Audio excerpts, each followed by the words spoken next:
Welcome to AI Explains. Today we're looking at a piece of research that attempts to measure a feeling you've probably had but couldn't quite quantify. That vibe that the government has absolutely no idea what it's doing with the economy. Right, it's a feeling that actually has a name now. We're looking at the Economic Policy Uncertainty Index, or EPU, created by researchers Baker, Bloom, and Davis.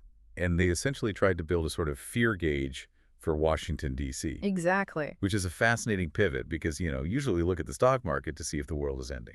Yeah, but this study argues that not knowing what the government will do next is sometimes more damaging to the economy than just getting outright bad news, whether that's about taxes or regulation or spending. Right, because, you can plan for bad news, You can. but you just can't plan for chaos. You really can't. But the tricky part has always been the measurement. You can't exactly stick a thermometer in the Capitol building to see how confused they are. So they found a proxy that's been hiding in plain sight. Newspapers. Yes. They realized the press is a perfect mirror for public anxiety. If you want to know how stressed the economy is about politics, you just have to count how many times they write about it. But they couldn't just count every time someone mentioned taxes or Congress. No, or the index would just never stop ringing. They needed a filter. Right, so the methodology they settled on is this specific triple match system. The algorithm scans thousands of articles and only flags one if it contains the word economy, the word uncertainty, and a specific policy term. Like deficit or Right. regulation or Federal Reserve. Exactly. It has to hit all three to count. And they ran this across 10 leading U.S. newspapers going back to 1985. We were talking about a massive data set of articles from the Wall Street Journal, the New York Times, and others. Now, a skeptic might say, well, computers are dumb, they miss nuance. But the researchers were ahead of that. They actually had human students at the University of Chicago manually audit 12,000 randomly selected articles. 12,000. Yeah, 12,000, just to check the computer's homework. And the results were validating, right? Very. The correlation between the human readers and the algorithm was incredibly high, 0.86. That's essentially human-level reading comprehension, but at a scale no team of humans could ever match. It proved this simple word count method is actually a rigorous scientific tool. So when you look at the chart this tool produces, it basically acts as a seismograph for geopolitical stress. You see the obvious spikes like the Gulf Wars, the 9/11 terror attacks. The collapse of Lehman Brothers. Right. But you also see the self-inflicted wounds. The index goes crazy during political standoffs, like the 2011 debt ceiling dispute.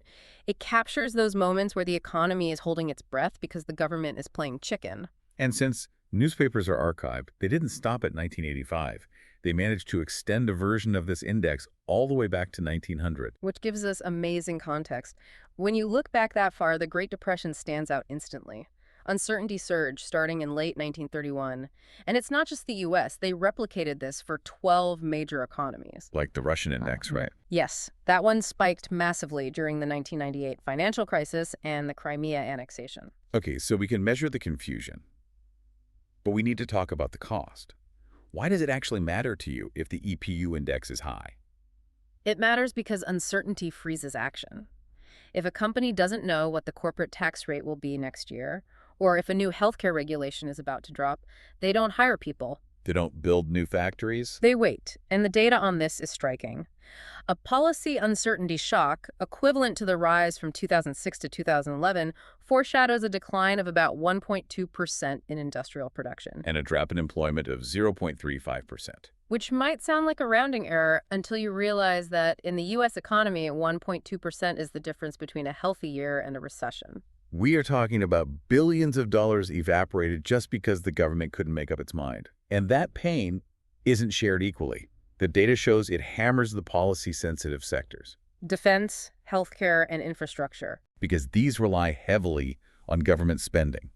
So when the government is uncertain, these industries tank. Now, savvy investors might say, hey, we already have the VIX for this, but that's market volatility. That's trader panic. This is different. It's a vital distinction. The VIX measures fear on Wall Street. The EPU measures messiness in Washington. You can have a calm stock market, but high policy uncertainty if Congress is fighting over a budget. But here's the haunting part of the data. The trend line. Since the 1960s, the normal baseline for uncertainty keeps drifting up. So we aren't just seeing more spikes. The floor itself is rising. Exactly. which suggests we are structurally building an economy that is permanently more confused. It's a sobering thought. We might be getting used to a level of chaos that used to be considered a full-blown crisis. Definitely something to ponder. And if that baseline keeps rising, you have to wonder if businesses will eventually stop factoring government policy into their long-term plans entirely and just expect the unexpected as standard operating procedure. Thanks for joining us for this deep dive.